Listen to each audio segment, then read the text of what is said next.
is a lot right now. Are you feeling it? We all need new tools to help us walk through the chaos with grace, ease, and compassion for each other and for ourselves.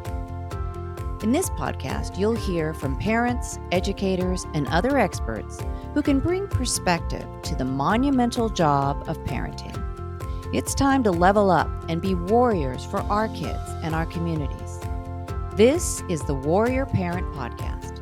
I'm Marci Mitchell. And I'm Debbie DiManno. As parents, we understand that it really does take a village to raise our kids. We hope that this podcast serves to create and support that community for you. Join us as we discuss and practice our core tools, which are proven mind-body techniques that can be used by anyone to improve your life on a daily basis. Welcome to the Warrior Parent Podcast. I am so glad you're joining us. Today, we are talking with our good friend Vashti Summervill, educator, certified parent coach, therapeutic consultant, musician, mom, and longtime friend and board member of our nonprofit Cour Experience. Vashti's life work is to build community and connection. She has firsthand experience parenting teens and young adults through difficult times, and she has embarked on a journey to combine her education and lived experience to support other parents, especially those struggling with their relationship with tweens, teens, and young adults. And she has just published her new book along with illustrator Wendy Blickenstaff called Letters from the Wilderness of Modern Parenting. Welcome, Vashti. Thank you, Marci and Debbie. It's so fun to be back with you, even if it's virtually here. Yes, Yes. we love it. Well, we're in the middle of a wild storm in California, so we're just hoping we're gonna hold our connection here. Yes. Yeah. Yeah. Thank you so much for inviting me. Yeah. So those of you who've been listening to us for a while know that Vashti is a big part of who we are, a big part of the inception of what used to be called Cour Training is now Cour Experience. We've done live workshops with Vashti, and we're both just proud and honored to know her. And Yes. and so Vashti just released her brand new book.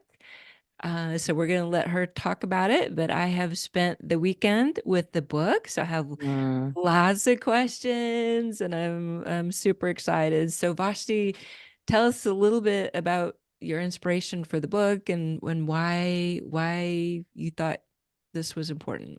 Yeah, I guess I'm a creator. I love to create things, and I've always thought I wanted to write a parenting book, but I didn't really know how. And this kind of organically came about. There's an artist in town who I really respect, and I've known her sort of peripherally. Our kids were in school at similar times, and she actually lives on my street, just at the other end of my street.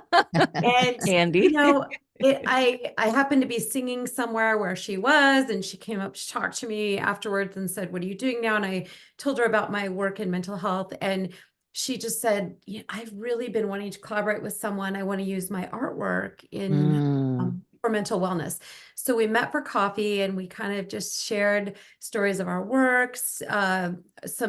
We had some parallels on our parenting journey, and the book was born. And I don't think I envisioned writing a book with, what I thought about, I want to write a book. I didn't ever think about collaborating with a visual artist, but I think the book's really unique. The art is very compelling, and I think adds some more meaning and layers to the message I was trying to convey. And then I don't think I ever thought about writing it in first person. So I think what makes it unique is it is in first person, and having these art images accompanying each letter. Yeah.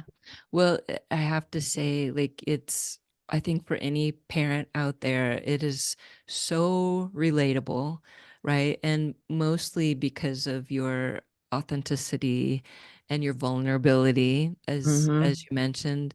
And it's just raw, right? I could imagine you having these conversations with your girls or with any of the kids that you're working with, and they're just so beautifully written. So I have some of my favorite chapters that I want to dig into a little bit. So yeah, but I do want to say I say this book is personal, yet it's universal, right? And Yeah. that, it's really a combination of my personal experiences and then my professional and cultural observations. So it's kind of an amalgamation of several things, but it does read, it is vulnerable because it is written, like I said, in the first person. Yeah. But I do think when most parents pick this up, they're going to see themselves in so many of these pages.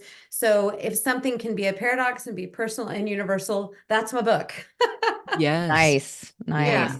Yeah, because And you're that's, living and breathing it. yeah, Right. and that gives both other professionally. people, Yeah.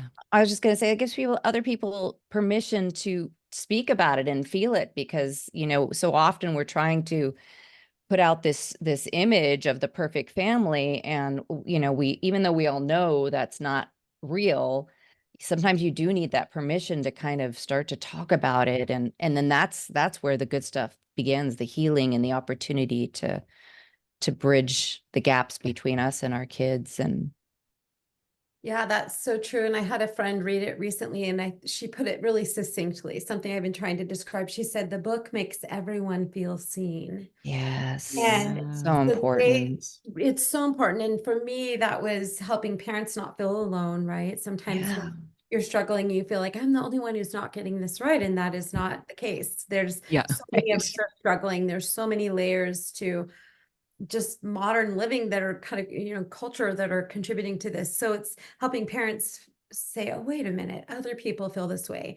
And then Yeah. it's helping parents view their child and their challenges through fresh eyes, right? Mhm. Yes. And then we actually did a project before the book was released with a charter arts high school, and their performing and fine arts department did some work on this book, and it was really fascinating to see how the kids received it. And I think that concept of everyone feeling seen, sometimes the kids will read these sort of reframes and say, this is how I wish an adult saw me. And wow, I didn't realize the experience my parent was having. Wow. Yeah. So that's what I mean by it kind of goes both Both ways. ways. Yes, which is what we need. Like you said, like that idea of bridging between where there's something that's keeping us from connecting Yeah. and Everyone wants to understanding. feel seen. Everyone wants. Yes, Yeah. yes. We saw that firsthand with Vashti, right? When we were doing the work with the parents, I think Right. Marci and we said that's where the magic happened. But I think for Yes. us, that was when the light bulbs went off, that we were wrong to think that we were going to be able to have these conversations with the kids without involving the parents. Right. And having you there it allowed us to see that, but it allowed people, the kids and the parents, to see each side when they when they just couldn't, like, there's such strong walls and barriers, which is normal for teens and parents. Yes. That's what happens then. But Yeah. then you sort of layer on everything that's happening, as you call it, modern parenting, right? So there's all this new stuff that's going on, Yes. and that becomes Marci and I frustration, like, oh, everyone should just do it the way we did it. And yeah, Yeah. that's not going to work anymore, right? So Right. you talk about that. I love the chapter on, it's called The Valedictorian of Empathy. Yeah. And you speak about the kids sort of dreaming a new dream. And I think this goes along the lines of what we were just talking about with that. So speak to that a little bit more about what it means to be a modern parent, and that kids are thinking and seeing the world in a whole new way.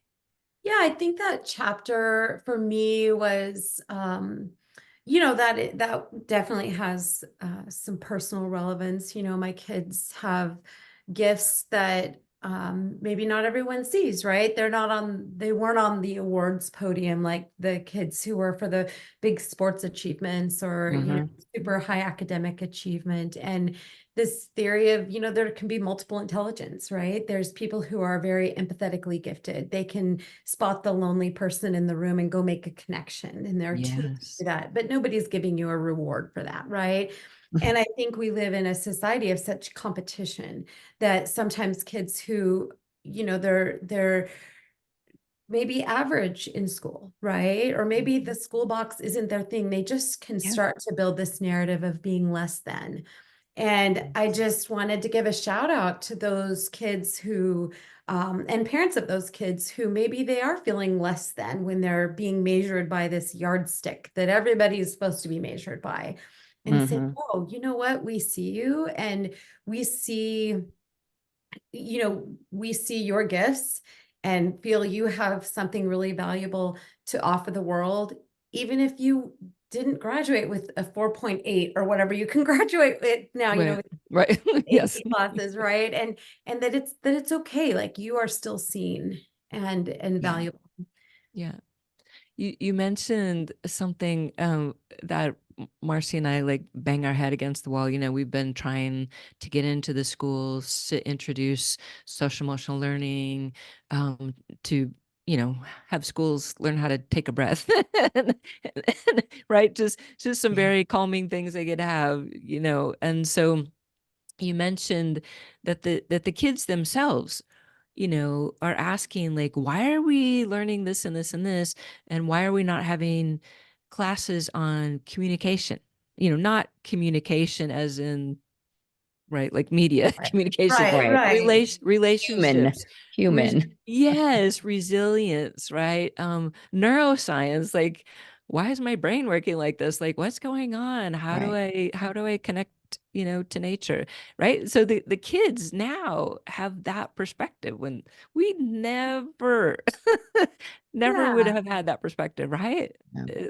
Right. And this isn't one size fits all, right? There's kids who Right, really thrive with, really academic, right, achievements, and it's really coming from their wiring, right? It's not Right. external. So so everyone is wired a little bit differently. So this isn't one size fits all, but I think that there is there's quite a few kids in this generation that are questioning that path that maybe all of us were told. We had to take this very linear, you finish high Yeah. school, you get these good grades, you go to college, you do this. And I don't know, I'm just noticing kids are more about experiences, so many of them, than acquiring, like, I'm going to get the degree and the credentials and get Yep. the house and the mortgage. And part of it is that they're also, the world seems so expensive now too, that they don't Yeah. necessarily see how it am I ever is. gonna even afford to create that life, right? It is Right. expensive, yes. It It is is. Yeah. expensive, but then they've got this dissonance or this like internal thing, like maybe that's not what I want anyways. And Yeah. I see a different path, but I think the dissonance is a really important point to bring out, because on the one hand, like, I want to blaze my trail, I want to think differently, I want to be an innovator, but I'm also really hooked to my social media, and I'm hooked Oh, to these, at every turn, there's something on your social media telling you you are not enough, right? yeah. You don't Mhm. have the right eyelashes. You don't vacation to the right places. Your physical appearance, your accomplishments, whatever. People are making money off telling you you're not enough. Yeah. There's a quote that I love, in a society that profits on your self-doubt, loving yourself is an act of rebellion. Carolyn Caldwell said that, and someone else Mhm. alerted me to this quote, which I love. But I think the kids do have this internal thing, right? Because on the one hand, I see this new way of being, but then I'm told over here to be Yeah. this Yeah. and to be Yeah. liked and accepted and to be an influencer in life, I need to do Yeah. this. So Yeah. there's just this dissonance, if that makes sense. Well, That's what drove my son off of the social media that he was on. And I think it's been really good for him. But he just started to, and both of my kids, I think, were more like what you say. They just had a broader idea of what was possible and what mattered and what was real and what was relevant. And then participating in that started to feel like there was too much that was yucky, that wasn't supportive. And so to be connected in a world where, there's these certain things that are expected, but still not participate in the things that are pulling you down. And yet, how do you proceed? It's kind of, I mean, it's good. Right. Like, I'm amazed to see it. I'm excited. I want to support it. And I'm also like, ooh, how's this going to look? because it's a lot. Yeah, because if you withdraw from all the social media, even as adults, like we have this internal conversation all the time. I should get Yeah. off all this stuff and get rid of it, but then how am I still relevant? Right? Right. Is my voice still relevant in my peer Yeah. group, professionally, or whatever it is, Yep. it's a human struggle now, but I think that is a definite I think a lot of kids can see the downsides of social Yes. media. I mean, have you Yes. guys heard about the Luddite clubs starting in high schools in, I think, Brooklyn? These kids that are just like, no, we're done. We're Yes. going, Yes. we're going to Yeah. read poetry in the park. We're I done. love it. Yeah. Yeah, I love it Well, too, but the parents have a hard time with it because they can't track their kids' location. That was something yes. out of Yes. that article. Right? Yeah. Yeah. But I think Well, kids are seeing this yeah. and wanting something different, but it's hard to remove yourself and still maybe feel relevant. Right. Yeah. Well, and I think, I mean, you have a whole chapter on this. It's called Plugged into the Wrong Things, Yeah, right? plugged into the wrong things. Right. And and like you said, I think a lot of it is around connection, right? So what we originally thought social media was supposed to be was this way of connecting, right? And, as you suggest, what you really, the connection you're really looking for is a connection of human beings, right? Yeah. Right. But it doesn't have to be through social media. We can go old school and connect. We can connect to nature, right? We can connect to humans, connect with regular communication, which is a lost art as well, Right. right? So, so it's interesting, this piece on connection, like my daughter's like your age, right? And what's so fascinating for me with her is that she was basically born with that phone in her hand, not quite, but Right. right. So now she's, her background is communications, and so she's working for my husband. She's a social media manager at 21 years old. If you look at her Instagram and all this, she hardly ever posts anything. It's not her thing. But man, do they know how to work the system, right? Right. Right? Like she gets on and helps Marci and I. We're trying to figure Yeah. some things out, but right. So they do know how to do it. But it's interesting. I think you nailed it. And what you said is we're really missing the connection more than anything. And we have to figure out how to do that again. Yeah, and I think connection to ourselves too, because at the first sign, even as adults, of some anxiety, something uncomfortable, some boredom, we just pick up our phones, right? Yes. So we're losing opportunities for that social emotional learning, right? To learn to sit through a passing storm. Yes. Yeah. I always think of something that I heard you say probably 3 or 4 years ago that is so common, but it was that idea of double dipping where you're watching TV and you're on your phone, and that in your family it was not allowed. And I catch myself doing it and I'm like, "Oh, I'm double dipping. I'm double dipping. Let me put my phone down, and am I watching something that is worth watching, then I don't need to distract myself." Oh, I do it But it's too. And I mean, it it's was such maybe a not allowed in my family, but we still did it. So. yeah. It's the But awareness, that's awareness of when you're doing it. awareness, yeah, so that Yeah. you can say, "Let me put it down," and not just be so needing distraction constantly. Yeah. And I mean, that's the other thing too. I think we talk about, all of the things that have come up, like, the world has changed so much. And even us just now, we're able to interview Vashti when she's in another state because of Zoom. And so it's not all good. It's not all bad. There's if you can find how it works. And I know Debbie's daughter ended up doing her school all online and getting ready to graduate from college and just excelling where in person didn't work for her. So it's like finding what works, but not like just diving in and losing all sense of the balance in your life. Exactly. And I do think that this, it's not all black and white. Like you Yeah. said, it's not all bad, not all good, but this is one of those things in the wilderness of modern parenting, right? That That's it. this is not something that past generations have had to deal with. Of course, Yes. there were other, there's always new things that come up with, but this is a pretty big one. Yeah. Mhm. Wilderness is such a good word because that's exactly Yeah. where we are. That's Yeah. exactly where we are. And I have to ask. So like so much of the work that Vashti does is taking kids and putting them into the wilderness, right? So Oh, right? So Yeah, some originally of it. Yeah. yeah, so originally that's what I was thinking. Like, is this book going to be about, her placement of these kids into the wilderness? But yeah, it was like halfway through it, I'm like, no, I think it's figuring this out. But Yeah, it's so funny you say that because I'm sending copies of the book to colleagues who work in mental health care across the country. And I'm like, oh, I bet people think in that world that it's about therapeutic wilderness experiences. And it's not. And I used yeah, to use that phrase on my podcast, I think, navigating the wilderness of adolescence. I think that's when I first used that phrase. But yeah. so no, it doesn't have anything to do with that, but definitely we're kind of in the woods of parenting here. Yeah. Yeah. So speaking of woods, my favorite chapter, and I had some tears over this one, I have to admit, but it was called Crossing the River of Discomfort. Oh yeah. Uh-oh. Oh, yeah. Yeah. So I want to dig in here a little bit, and let you talk a little bit more about that and maybe give some examples, either, in your own family, giving examples, or kids that you've been doing this work with, because I think that is the sticking point of all of it, right? Marci and I talk a lot, especially on this podcast, about um it's always, and we did this work with you, right? Like, everyone's pointing the fingers at the kids: get off your phone, you're not doing this, you're not studying, you're not getting, like, all this stuff.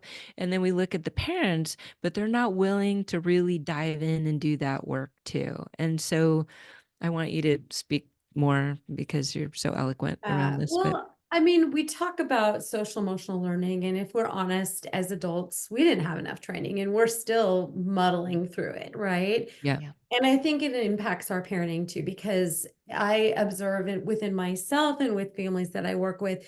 It's really, really hard to watch your kids suffer in any way, right? Yeah. So it's hard to get comfortable with your kid being uncomfortable.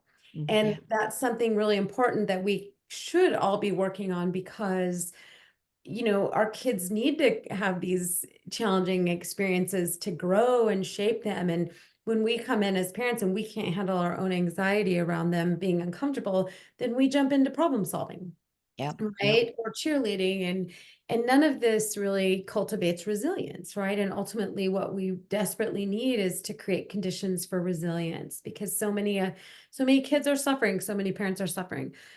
So I think a lot of the river of discomfort, from a couple of angles, it's when our kids are uncomfortable, can we refrain from trying to rescue them from that in an attempt to sort of calm our own anxiety, right? If I can jump in and problem solve for you, that's for me, because I'm really Yes. working on my own anxiety. Um, Yes. and then I think for the kids, it's, teaching them that 50% of life is uncomfortable, right? Or uncertain. And we have to learn to move through those time periods.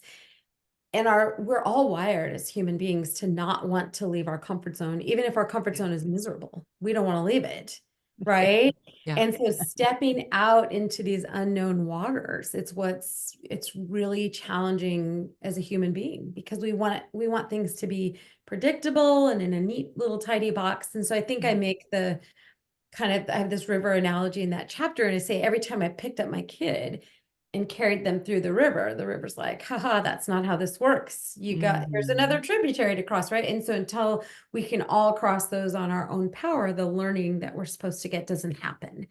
Yeah.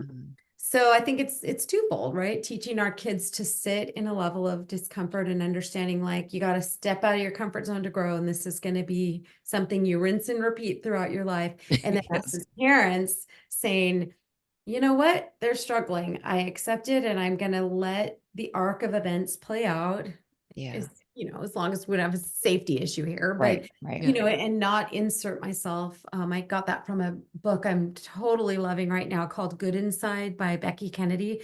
And she talks about the idea of consequences versus just letting things play out. And, Yeah. and I've heard it put another way, like letting the world be their teacher instead of me rescuing them from everything. Mhm. So yeah, getting Yeah. comfort with being Well, uncomfortable is a tall order.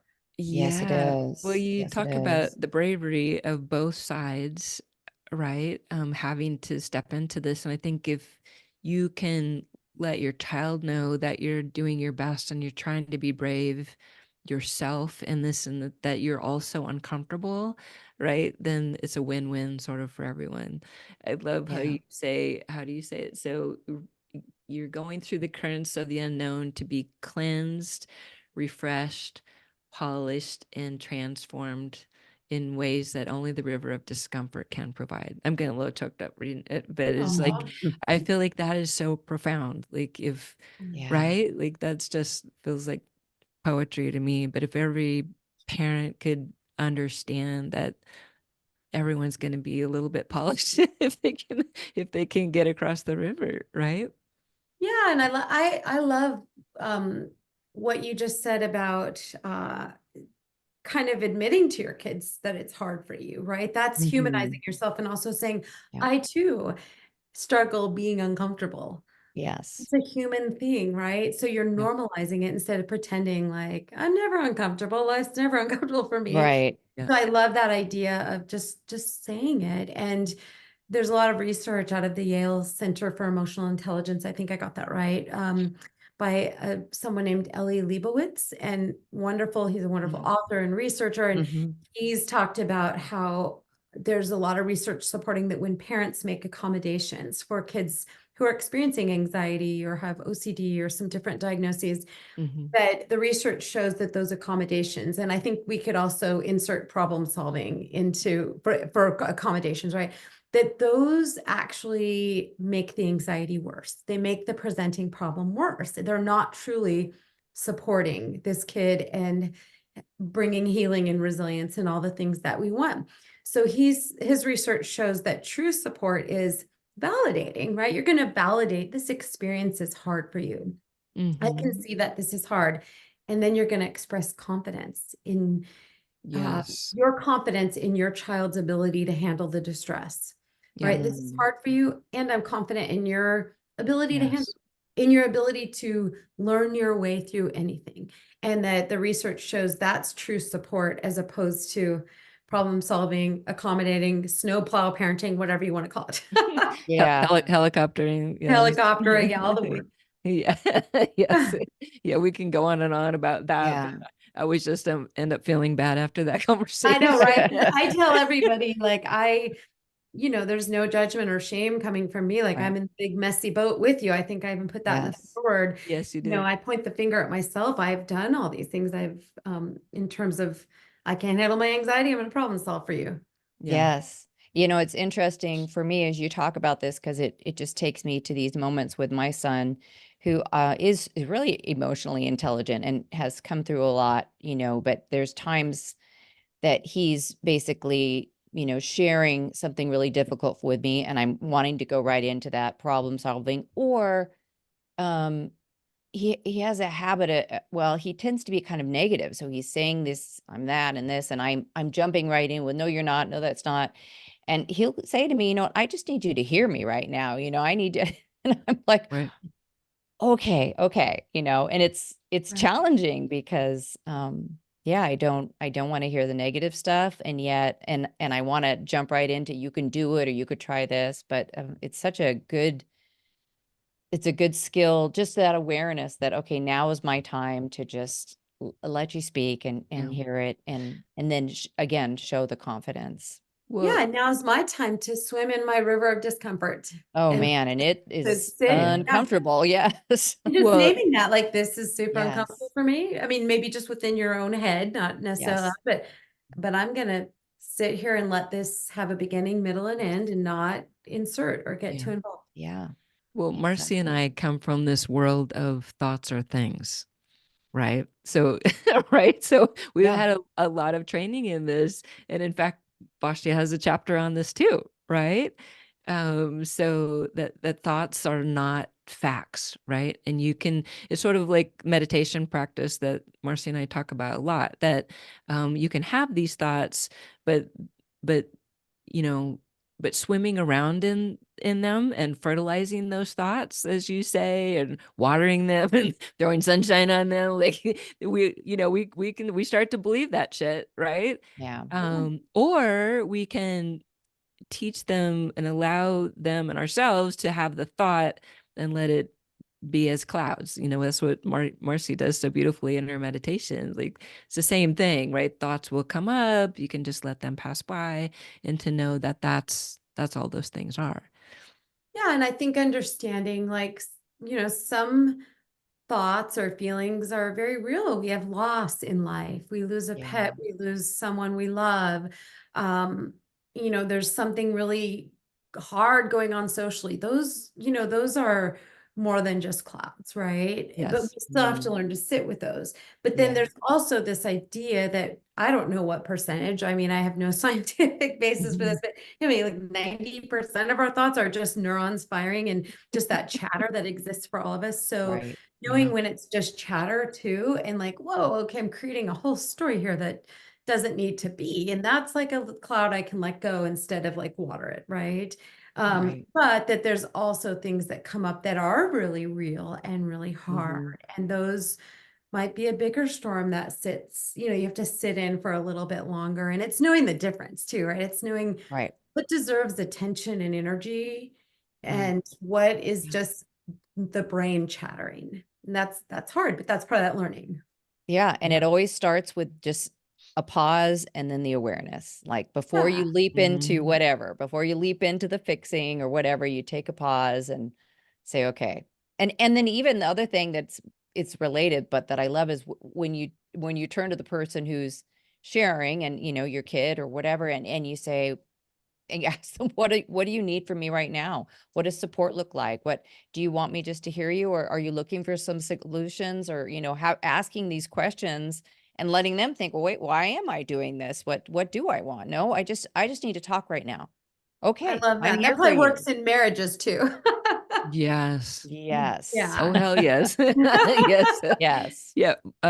Vashti calls it calming the glitter, right? Settling the glitter, right? Settling the Ah, glitter. I Yeah. stole that from an article, but Yeah. how to help teens weather their emotional storms. Lisa DeMora, it was a New York Times article, and she interviewed a therapist who had a glitter globe in their office, right? And explained to Mhm. teens that when we're dysregulated, when our switch is flipped, anybody, not just teens, like it's right. also it's like a nervous system response, right? Yes. You catch yourself, you're suddenly so angry and you didn't plan that. It's just like there. But that no connection or correction or teaching or resolution is going to come when the glitter's floating everywhere. She explains to the Exactly. team, this is what it's like inside your brain. So we have to let the glitter settle, let the waters clear before anything productive can happen. And most adults need that reminder too. Yes, we do. Yes, we do. Yeah. Most humans, right? Most Yeah. humans. Yeah. Right. So I'm gonna put you on the spot here, Vashti. So Uh-oh. Okay. so you I don't know how many of you know this, but Vashti's a performer. She's a musician and a singer. She just came out with an album, a book, like all right. Yes. But anyway, in one of the chapters you wrote a song. So is that actually a song that you sing? Oh, or So, is it the lyrics to the song, or yeah. So two of the chapters are song lyrics. yes, yeah. So Put My Love in a Picture is the title track from my album. And it really is about how we get tangled with our kids. And I felt like the message was powerful enough that I was just going to sort of put the lyrics in there as a poem. I think I put a footnote on that one that it is on my album, but it was really born out of this struggle, of getting tangled and being misunderstood on all sides and not being seen.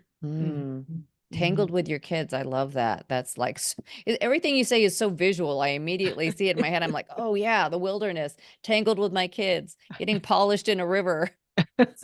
Yes. I mean, because it's just a lot of times even as parents, you say something, you're like, oh, it came out all wrong. That's not, Yeah. Yeah. and so that song or, that chapter in the book, it's meet me with softness, meet me with rage, just say you'll meet me at end of day. Take all of my mess ups, my mixed up words, give me a second chance, maybe a third. Put my love in a picture when hurts leave you blind. Put my love in a picture, hearts mend with time. put my love in a picture, remember me kind, put my love in a picture in a frame of mind. Yes. That's Yes. You beautiful. did it. You I know, did I it. was like, Thank oh, I don't you. know, I can remember my own song. Yes, she did it. Yeah. Gorgeous. Next time we'll Yeah. have some backup and some You music. can pull up the song on Spotify if you want to hear. Yes, we need to link. We need to Yeah. link to the music too, because I'm sure there are people who are like, "Oh, I want to hear that right now." So, Yeah. And yeah. the other song lyric in the book is, it's called The Crying Tree. And I've never recorded that one. I performed it once. It was very upsetting for the audience. So I didn't do it another time. Discomfort. You brought the Yeah, discomfort. discomfort. Yeah. And it's really about the journey of raising someone who experiences major depression. And I'm actually going to open this box because we created these greeting cards, and we have, this is the image for the crying tree. And I know people listening can't see it. Oh, it's Yeah, I know. there. There it is. There it Yeah. is. Kind of, because I've got my Yeah. blue background on. So this card is based on that chapter, and that art piece was created, based on the crying tree. But what the card says on the inside is, I know I can't take away your depression. As you make your way through it, I promise to sit beside you so you don't feel so alone. Yeah. Yeah. Because that's about all you can do All you can sometimes. Right? do. Yeah. Yeah. Yes. Yeah. Yeah. That Kind of one. what Marci was saying, like, you're just here to hear, and and there's, you Yeah. can't take it away. And I think, a young adult or a teen experiencing depression, getting that card, that makes you feel seen. Yes. Yes. Yeah. Yeah. So important. Seen and heard and all the things, right? That All the yeah, things. things are Yeah. happening so fast in the world right now. I don't know that anyone's feeling too seen or heard right now. It's just Right, there's too much, exactly. there's just too much noise. Too Yeah. much noise. Yeah. Yeah. All right. I think we're probably just about out of time, and I know Vashti is running out to save another life. So, but we are so grateful for any amount of time we get to spend with you, Vashti. We love you and the Oh, work we're doing, and I'm sure we're gonna have you back again because you're probably gonna have another book or another Or album or song or a dance yeah. number on the Grammys. No dancing. Yeah. Can you can I- share how people can find you? Yeah, and all also, all can we the just take 1 minute? Can I just talk about that project with the high school really quick? Oh Yeah, yeah, absolutely. love So it was that. really neat. It was before the book came out, and I don't know, I think we could probably try to recreate this in some other context.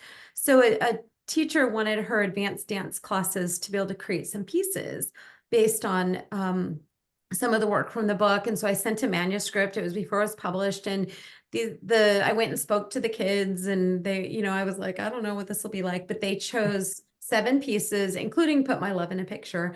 And with Put My Love in a Picture, they just choreographed to the song. Oh my But with the other goodness. pieces, they created sort of these dance responses to what I had written. And then they had a full school assembly, and I came out and I would stand on stage and read the piece. And then the artist's picture was projected. And for the songs that didn't have my music, or the pieces that didn't have my music, there were 2 kids from the music department that improvised as the dancers came out. And the book's all in black and white, right? The images are all really stark black and white. And so the kids were dressed in black and white, and I would read the piece and they would do the dance, and it was just so powerful. And then in the front of the stage, there was a display where the fine arts kids had done these block prints in response to some of the pieces in the book. And the teachers just reported that as the kids read through the manuscript, they could hear them saying, you guys, come read this one. This is so relatable. You guys, come read this one. I really relate to this. And so, Debbie, you were saying it was relatable to you, but it goes back to everybody feeling seen, and the kids, I think, probably having an opportunity to be like, oh, this is a way that adults could look at me, right? Yes. And once again, whoa, my parents, I didn't realize their journey was quite so hard. So I didn't know what to expect. I thought, are these teens going to eat me alive? I'm standing on the stage reading You're the so thing. brave. Right. And there were parents in the audience and staff members, and there was a little Q&A afterwards. And it was just really amazing to see that it did touch everyone, like all the ages, right? And some of the parents in the audience were pretty teary, talking about their experience of watching this performing arts event and just the impact of the words. on them. So that was such a great experiment, I guess, to see, because the whole goal is to help people. That's the goal here. Right. Yeah. Just want to get help out and try to ease suffering and bring some support and hope to people. But I think that project was so just so rewarding to me. And I'm like, oh, maybe we can create some school assembly kind of things based off. Oh, yes. So I don't know. We'll see. Yes. So can people see that? Was that all videotaped and whatever? So we No, I can don't see think it? that was. Oh, Yeah, my I don't goodness. think, maybe for internal purposes, but Yeah. but people can read more about the book. We created our own little publishing company called Showing Up Better. So you can go to showingupbetter.com and there, it talks about the book and there's a link. We always encourage people to support their local bookseller, which you can special order the book from probably any bookstore. And then it's available at all the usual online places. And then the greeting cards that we talked about are available at showingupbetter.com. They're pretty unique. You can see them all on there, even if you don't need to purchase them, but they're pretty interesting to just read. And you can contact Wendy or I through Showing Up Better. And we're just excited to share this with the world. We've been working on it a couple of years and I'm so grateful that you wanted to talk about it. Thank you. Yeah. Absolutely. Beautiful. Beautiful. All right, dear. Thank you so much. You take care. Thank you. Vashti. And now for a moment about meditation and how it can help you and your family to self-regulate and mindfully return to a place of calm and centeredness. Our Cour Tools platform consists of a number of proven tools and techniques that are designed to reduce stress, anxiety, and overwhelm in spite of what's going on in your world. Meditation is just one of these powerful tools. And through a special partnership with Donna Appadoni, we have created a group of meditations available only on our platform and via Donna's own website. Here's Donna. You never know. I never know.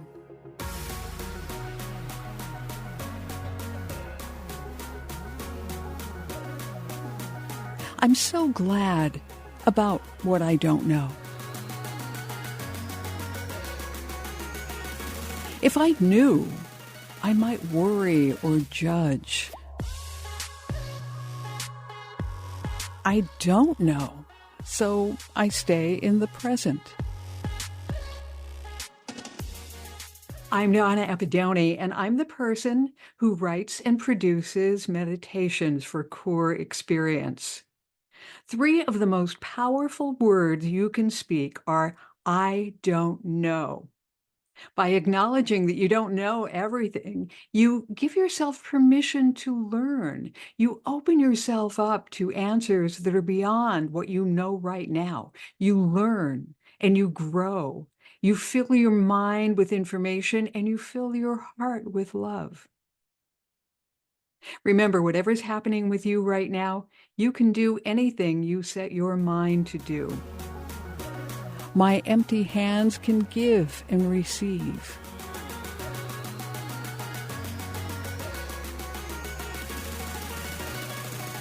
It's out of my hands.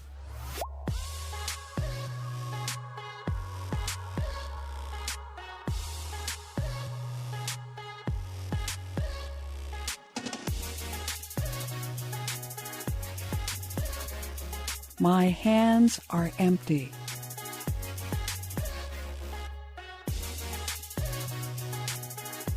My heart is full.